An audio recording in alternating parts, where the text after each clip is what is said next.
We're now going to move on to a presentation who's going to come to us over the streams. Leonardo, you are most welcome. So Leonardo is another colleague from Royal Holloway, but also another co-author and good close friend of Geoffrey's. So over to you, Leonardo. Thank you very much. I really miss you. I would have loved to be with you today. But still, it's a privilege to be able to celebrate and remember Geoffrey, along with several friends and colleagues. Drawing on what has already been said by Richard, Lisa, and Ian this morning, and Sandra and Gloria this afternoon, I think they have presented very well several reasons why Geoffrey is so respected within the accounting community, academic community, of course, but also the practitioners community. Geoffrey's contribution, particularly scholarly contribution, have been acknowledged, as Gloria has just said, in several settings and span across many areas of sustainability within an intellectual triangle, I feel, formed by the reporting, accountability, and responsibility arenas. But Geoffrey was not only a sharp, eclectic, fun, and prolific academic. He devoted a lot of time and energy to support junior colleagues during their careers and help them fulfill their potential.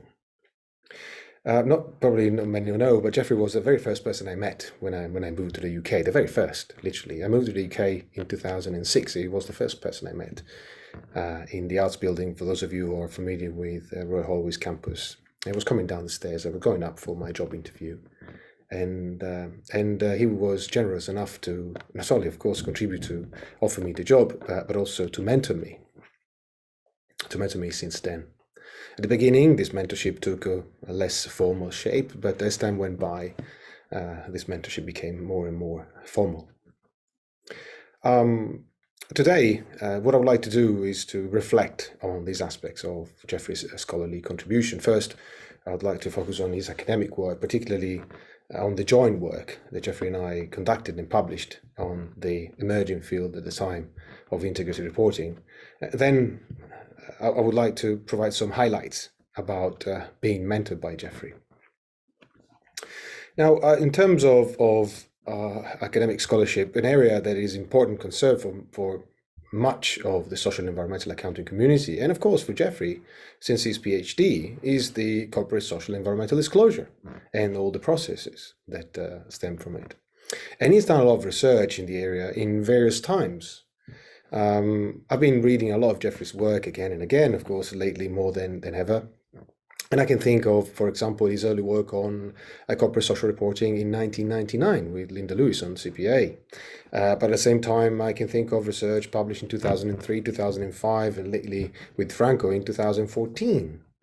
Those research provided insights into several aspects of sustainability disclosure, including, and this is very much of Geoffrey, how sustainability reporting is produced, how it could be interpreted, and why the various forms of sustainability reporting were different from one another. So how, and why, this question that keep kind of forcing me to think of.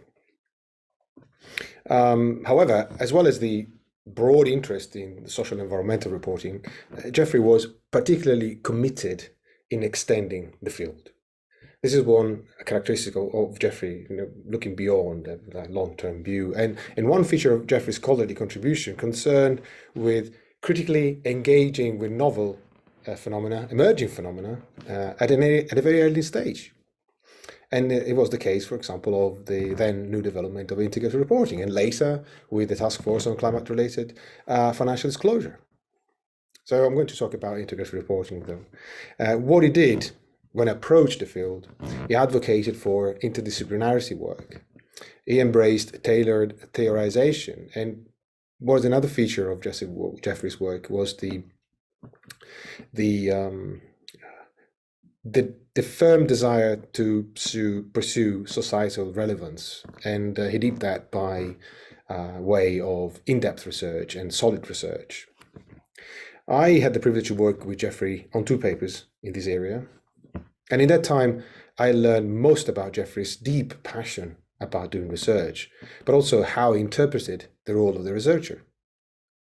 In the first paper, which we published in 2014, the first paper discussed the emerging phenomena of integrated reporting. The aim of that paper was to explore the development to the policy and practice of reporting and accountability, but also to provide the accounting community that was beginning to look at this field a foundation on which to build their work. At the same time, the paper offered pathways, so our perspectives, and a critical eye on the various research approach.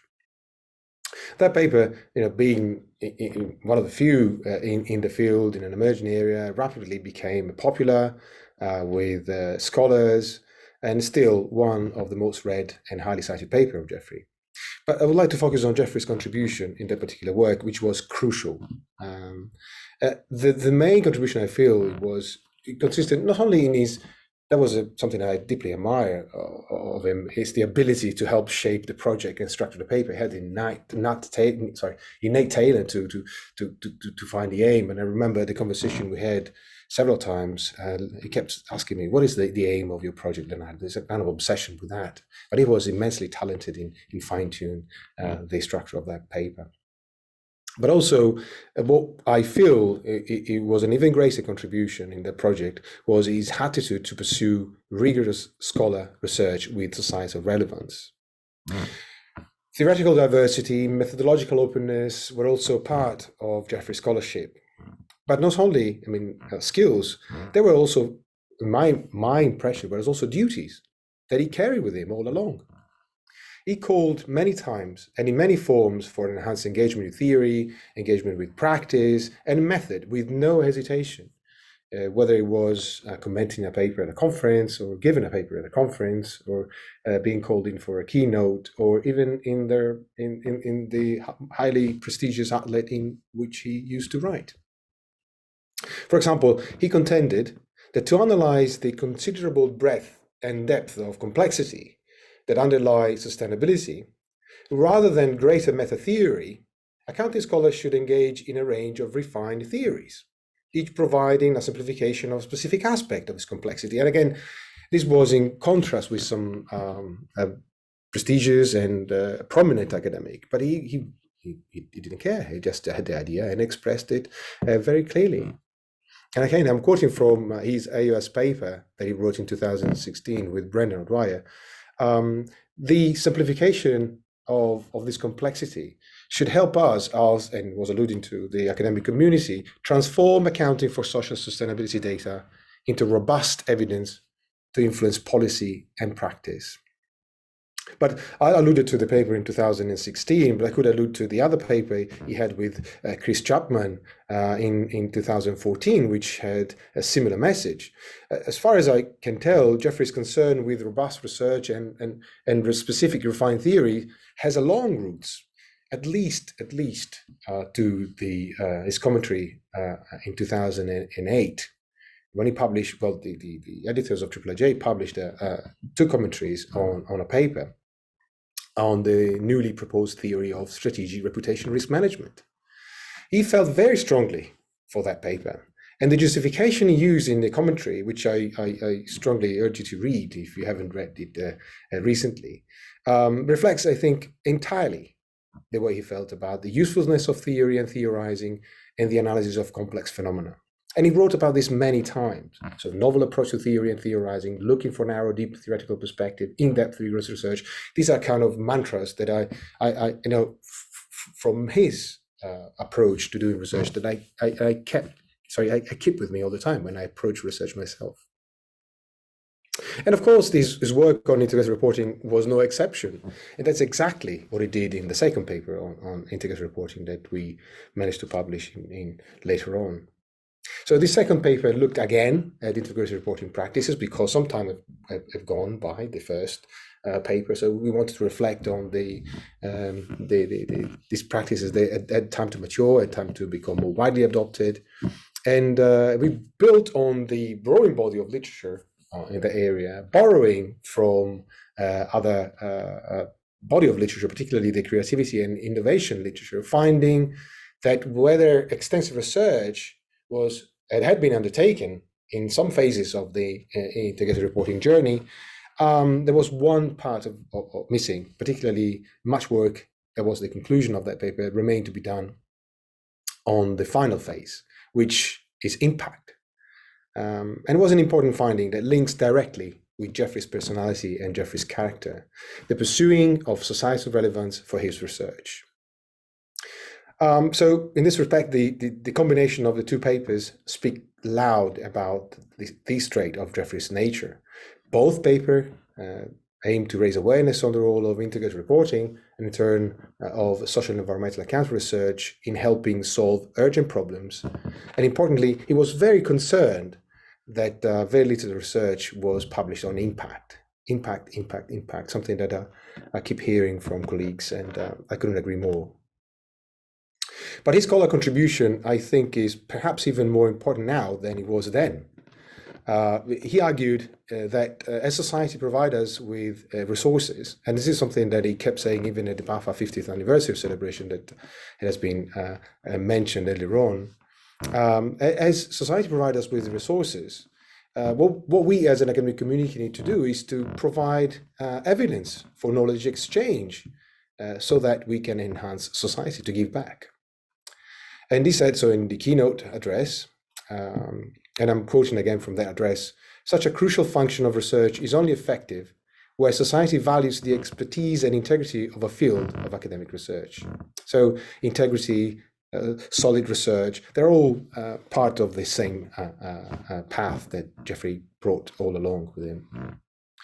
But he was very aware that maintaining the legitimacy of academic research is difficult, particularly in certain point where socio-political turmoils are taking place, in particularly he alluded to the political context, which unfortunately has become increasingly hostile towards evidence-based policymaking, and in an area in a moment in time where people tend to rely or reinforce their views on things which have sometimes very minimal basis in fact.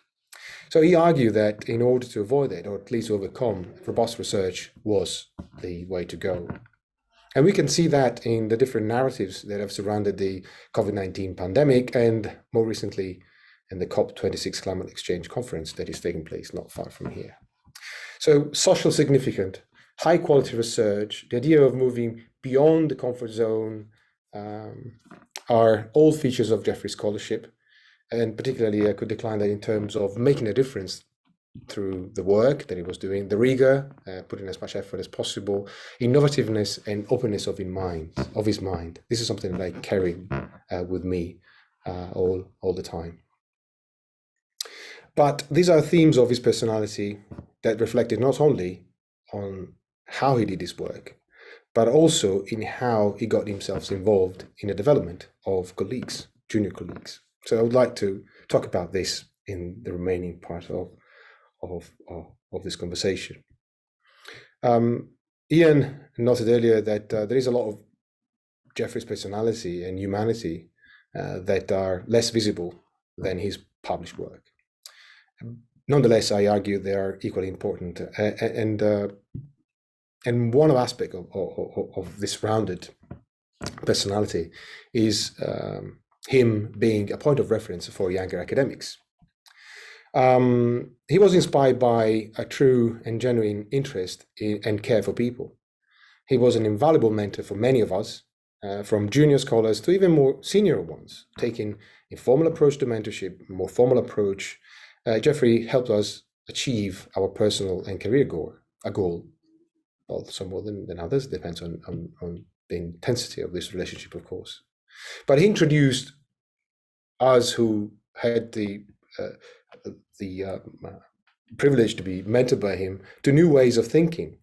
He challenged our limiting assumptions, and he kind of forced us to share valuable life lessons, standing up against bullies and offering new research and leadership skills learning opportunities. Another trait of Geoffrey's personality that also infused his research is that he privileged the importance of the message over the form. And I'll give you an example, a personal one. And I joined Royal Holloway, and I had never taught in English before, and so I was very anxious. and I was anxious for teaching and research. For my first teaching task, I ended up teaching a very large second-year undergraduate students in was it still is at Royal Holloway, the largest and the rather intimidating venue there is at Royal Holloway. So I was very preoccupied, and one of my main concern was English proficiency. Geoffrey didn't hide these limitations, never, and this is consistent with the message I heard with other colleagues. So he acknowledged this limitation. However, he reassured me. And there's one thing that I always remember. I'm trying to kind of put into terms that I, of course, remember. Memory can play some tricks here. But he said, we all have to respect our students, and we all have to give them the best we can. But you know much more than them about the topic. At the time I was teaching management accounting, and you will ever know much more than them, at least in your time when teaching to them. And even if you make some spelling mistakes, they will feel that, and they will respect it. The language fluent will eventually improve, and it did. So this is typical of Geoffrey. I mean, long-term view and positive thinking has always been positive.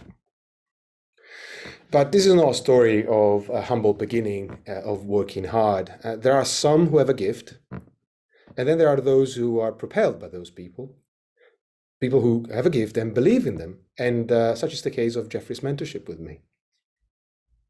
And I have a proof. I have several things, but this is a letter of recommendation that Geoffrey wrote for me, for the younger me, when I was applying to APIRA 2007 doctoral colloquium in New Zealand, Auckland. It was my first ever colloquium, my first ever contact to this level of research, and needed somebody to vouch for me. And these are words that are still, if I think of the younger me at the time, I was coming from a rather hostile environment with little, if at all, research propensity and no mentorship, whatsoever support. So I was coming from very, very hostile environment. And if I look at me and his words, that's why I still keep them very close to me. And these are some line I would like to read out for you. When Leonardo applied for his current post at Royal Holloway, he was rather frustrated with the inward-looking nature of his academic life, and was very hungry to learn and develop his work in the area of social and environmental accounting. He has made some good progress in this regard since September 2006. This letter dates April 2007. But there are still many theoretical and methodological issues in which he needs to develop his expertise. His eagerness is as strong, if not even stronger, than it was when he started. And coupled with his eagerness, he has undoubted intellectual abilities to learn and adapt quickly to our more recognized ways of standards of conducting high-quality academic work. Geoffrey was very aware, though, that in order to have an impact, the message that we deliver must be credible, must be robust, and provide in-depth, rigorous evidence in support. In our several conversations, we discussed many times about this. I remember when, for example, I shared some ideas about a project I had in mind, and I remember how carefully he listened, waiting for me to finish. Then I recall him asking 2 razor-sharp questions that, of course, were not easy to answer, straight to the point. And some of these questions were, of course, what is the aim? What is the impact of your project? He stressed that all the time. And he used the funnel metaphor several times, the funnel, never forget that, the funnel metaphor, to explain the process. He was always to the point. It was always, more than to the point. But this is something, characters of Geoffrey, he never made anyone feel uncomfortable. He always asked the right question to trigger the thinking, to trigger the reflection, and more importantly, the self-assessment process. And was always there to support, despite his busy schedule. I'm sorry. Gloria has just mentioned he was head of school from 2011 to 2016, so he was very busy when he was acting head of school. Nonetheless, he would find the time. So the outbreak of the COVID-19 pandemic and this enormous turmoil, that it has caused deep social reconfiguration. And all areas of knowledge in these exceptional times are called to present their contribution. And accounting and sustainability, of course, make no exception. Having known Geoffrey for 15 years, sometimes I wonder how he would have approached the study of those phenomena. And after reflecting on his legacy, listening to what colleagues have said, he would probably have pointed towards a focus on the most urgent concerns, looking into emerging themes, drawing on new ideas, possibly from outside accounting scholarship. On a personal level, Geoffrey mentored me on and off for almost 15 years. He was also a friend.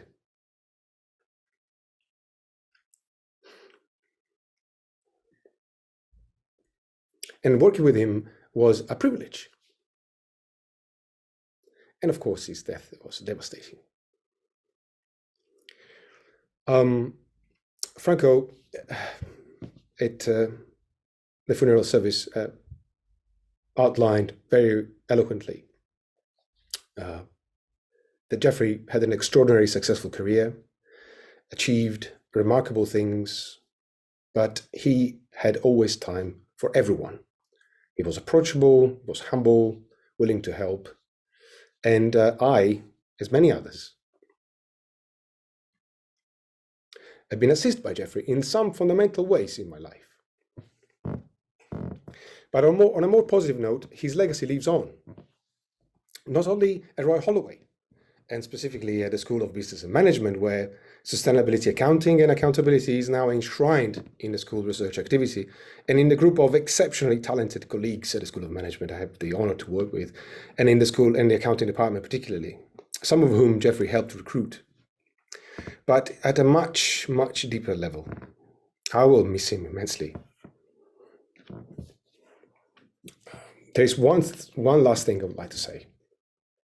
That Geoffrey never told me what to do. He did it and let me watch him do it. And for that, I am terribly, terribly grateful. Thank you.